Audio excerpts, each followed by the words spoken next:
Bulletin की शुरुआत एक बड़ी खबर के साथ।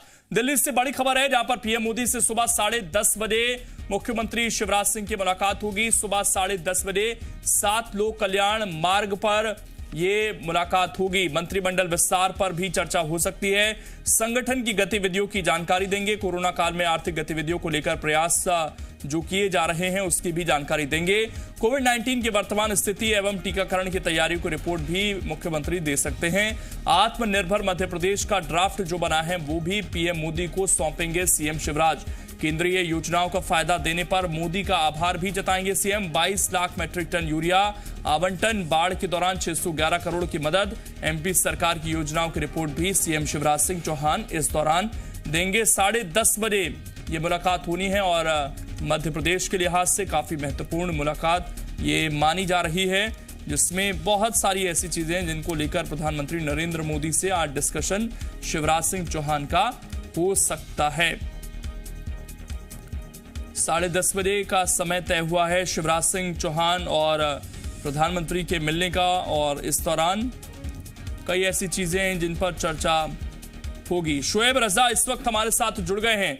शोएब, मुलाकात हो रही है, बहुत सारे मुद्दे हैं जिन पर चर्चा संभव है, लेकिन एक बड़ा सवाल यह कि कल ज्योतिरादित्य सिंधिया मुलाकात कर गए हैं शिवराज सिंह चौहान से। उसके बाद प्रधानमंत्री नरेंद्र मोदी से मुलाकात हो रही है, तो क्या मंत्रिमंडल विस्तार को अब और बल मिल रहा है इन मुलाकात का दौर जिस तरीके से चला है, या फिर कोरोना को लेकर मुख्य तौर पर इस मुलाकात को माना जाए? देखिए, सार्वजनिक तौर पर तो जो बातें सामने आ रही है वो यही है कि कोरोना जैसे मामलों पर भी बातचीत होगी, लेकिन अंदरूनी जो खबर है वो ये भी है कि मुख्यमंत्री शिवराज सिंह चौहान या जो बीजेपी है वो कम से कम जो मंत्रिमंडल विस्तार का जो इशू है उसको लेकर हाईकमान की इजाजत के बगैर आगे नहीं बढ़ना चाहती। इसकी मुख्य वजह ये भी है क्योंकि अगर ज्योतिरादित्य सिंधिया की बात की जाए तो हाईकमान के आदेश के बाद ही और पूरा जो राष्ट्रीय स्तर पर ही उनका जो दाखिला बीजेपी में हुआ था या वो शामिल हुए थे, तो हाईकमान के पूरा उन्हीं की तरफ से पूरी कोशिश की गई थी, तमाम चीजें हुई थी। उसके बाद अब चूंकि उपचुनाव में भी अच्छा प्रदर्शन रहा और उनकी जो भागीदारी है ज्योतिरादित्य सिंधिया जो खेमा है उनकी जो भागीदारी है किस तरह से एक सुनिश्चित एक अनुपात के तहत हो, इस पर जब तक हाईकमान की मुहर नहीं लगेगी तो यकीनन मंत्रिमंडल का जो विस्तार है उस तरह से नहीं हो पाएगा। यही वजह है कि शिवराज सिंह चौहान चाहते कि बाद में कोई भी इस तरह की चीजें हो जिस पर सवाल उठे हाईकमान की तरफ से, इसलिए चाहे प्रधानमंत्री हो या बीजेपी के राष्ट्रीय अध्यक्ष जेपी नड्डा हो या फिर गृह मंत्री अमित शाह हो, तमाम जो बड़े पार्टी के भी और सरकार के भी बड़े जो लीडर हैं उनसे मुलाकात करके और उनसे बातचीत करने के बाद ही आगे बढ़ा जाएगा। इसी सिलसिले में आज प्रधानमंत्री से मिलने जा रहे हैं शिवराज सिंह चौहान, और उसमें कुछ बातें होती है, किस तरह की चीजें निकलकर सामने आती है, उसके बाद ही आने वाले दिनों में मंत्रिमंडल के विस्तार पर मुहर लग सकेगी। तो ये खबर दिल्ली से हो गई। शुक्रिया शोएब आपका जुड़ने के लिए। और भोपाल में क्या चर्चाएं हैं वो जानने के लिए संदीप के पास चलते हैं। संदीप भी हमारे साथ जुड़ गए हैं। संदीप, किस तरीके से इस मुलाकात को देखा जाए, क्योंकि अचानक से ही हम कह सकते हैं मुलाकात तय हुई है, इस तरह की कोई खबरें सामने नहीं आ रही थी कि दिल्ली जाएंगे शिवराज सिंह चौहान मुलाकात कर सकते हैं। अचानक से ज्योतिरादित्य सिंधिया से पहले मुलाकात हुई, अब प्रधानमंत्री से मुलाकात हो रही है। दोबारा से चलेंगे संदीप के पास, अभी संपर्क टूट गया है हमारा, और बहुत सारी चीजें हैं जो अभी तक जो पब्लिक फोरम है उस पर बताई गई हैं कि जो आत्मनिर्भर मध्य प्रदेश का ड्राफ्ट है वो प्रधानमंत्री को दिया जा सकता है, बताया जा सकता है सरकार की क्या नीति है, कोरोना को लेकर, वैक्सीनेशन को लेकर क्या तैयारियां हैं सरकार की, और इसके अलावा जो बाढ़ के समय केंद्र सरकार से मदद मिली उसको लेकर आभार प्रकट मुख्यमंत्री शिवराज सिंह चौहान करेंगे। 10:30 बजे ये मुलाकात होनी है और बहुत महत्वपूर्ण मुलाकात, और सवाल यह है कि इसके बाद क्या मंत्रिमंडल में विस्तार होगा। संदीप हमारे साथ जुड़ गए हैं। संदीप, मुलाकात अपने आप में अहम है, ऐसी कोई बहुत बड़ी खबर हमने नहीं देखी थी कि दिल्ली जा सकते हैं शिवराज सिंह चौहान, मुलाकात कर सकते हैं।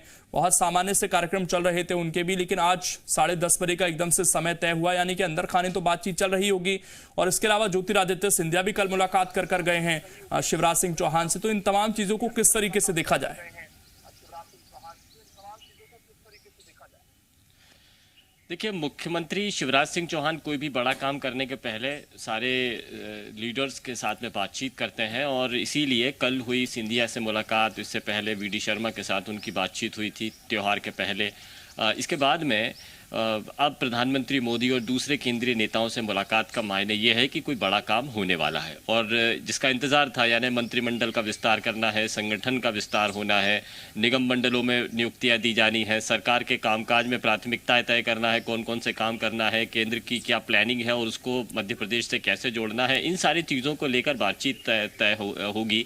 और पीएम मोदी की बातचीत के बाद में उनसे मशवरा भी लिया जाएगा, उनसे मोदी के साथ में अपनी अपेक्षाएं भी जाहिर की जाएंगी कि मध्य प्रदेश सरकार को केंद्र सरकार से क्या अपेक्षा है, मोदी को लेकर क्या चाहिए, ये सारी चीज़ें होंगी। और आने वाले वक्त में यदि कोई बड़ा काम होना है, कोई कार्यक्रम बड़ा आयोजन करना है सरकार को या संगठन को, तो इसमें अगर प्रधानमंत्री मोदी को बुलाना है या अमित शाह को बुलाना है या फिर दूसरे लीडर्स को बुलाना है, तो इस संबंध में उनको आयोजन के बारे में जानकारी देकर उनसे तारीख भी ली जाएगी। तो बहुत सारी चर्चाएं इस मुलाकात में होना है, इसीलिए काफ़ी अहम है। चूँकि कई सरकार बनने के बाद में बहुत मुलाकात नहीं हुई है प्रधानमंत्री मोदी के साथ में और इसीलिए कामकाज का ब्यौरा भी दिया जाएगा। कोरोना काल में क्या काम हो रहा है, टीकाकरण की क्या तैयारियां हैं, सरकार आत्मनिर्भर मध्य प्रदेश और आर्थिक गतिविधियों को लेकर क्या काम कर रही है, केंद्र से क्या अपेक्षाएं हैं, इन सारी चीज़ों को लेकर बातचीत होनी है और ये बातचीत काफ़ी अहम होगी। इस बातचीत के बाद में ये क्लियर होगा कि मध्य प्रदेश विकास के रास्ते पर और आगे की प्लानिंग को लेकर जो सरकार की तस्वीर होगी वो किस तरह की होगी। ये सारी चीज़ें आज की मुलाकात पर ही निर्भर करती हैं। शुक्रिया आपका जुड़ने के लिए और जानकारी देने के लिए। तो आज की जो मुलाकात है ये बहुत महत्वपूर्ण मानी जा रही है और संगठन में बदलाव की तरफ इशारा भी कर रही है, सरकार में भी बदलाव की तरफ इशारा कर रही है। हो सकता है कि मंत्रिमंडल का जो विस्तार है जो अब जल्द होना है, क्योंकि दो ऐसे लोग हैं जो इस्तीफा दे चुके हैं पहले ही, उसमें तुलसी सिलावट और गोविंद सिंह राजपूत का नाम है और दूसरी तरफ 3 मंत्री चुनाव हार चुके हैं। तो इन 5 सीटों पर जगह भरनी है। अब किससे मौका मिलता है ये देखने वाली बात होगी। फिलहाल आज